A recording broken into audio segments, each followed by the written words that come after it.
हे ईश्वर, संसारका सबै आमालाई राम्रो स्वास्थ्य भएको जीवनको आशीर्वाद देऊ।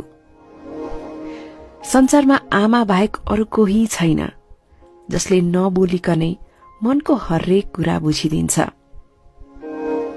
बच्चालाई गाली गरेर आफै एकान्तमा गएर रुन्छिन्।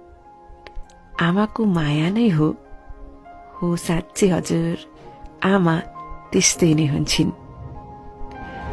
आमा ती हुन् जसले अरू सबैको ठाउँ लिन सक्छिन्, तर उनको ठाउँ अरू कसैले लिन सक्दैन।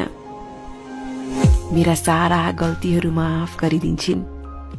एकदम रिसमा भए पनि माया दिन्छिन्। उनको ओठबाट सधैँ आशीर्वाद निस्कन्छ। त्यस्तो गर्ने एक मात्र व्यक्तिको नाम नै आमा हुन्छ।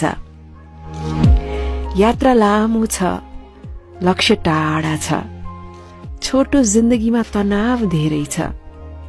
यो दुनियाँले त उहिले ज्यान लिन्थ्यो होला, तर आमाको आशीर्वादको असर निकै छ।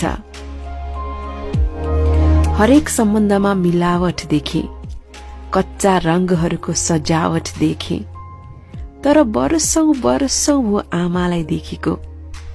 न त उनको अनुहारमा कहिले थकान देखे, न त उनको ममतामा कुनै मिलावट देखे। आमा सारा रौनक देखे दुनियाँको, तर जुन आनन्द तिम्रो छेउ बस्दामा छ, त्यो अन्त कहीं कतै छैन। त्यो व्यक्तिसँग मित्रता नगर्नु जो आफ्नै आमासँग ठूलो ठूलो आवाजमा झर्कन्छ। उसले आमालाई त सम्मान गर्न सक्दैन भने तिमीलाई कसरी सम्मान गर्छ? हामी जन्मिएको दिन हाम्रो जीवनकै एक मात्र दिन हो जब हामी रुँदा पनि हाम्री आमा मुस्कुराएकी थिइन् होला। संसारका सबै आमालाई शिर निहुर्याएर नमन।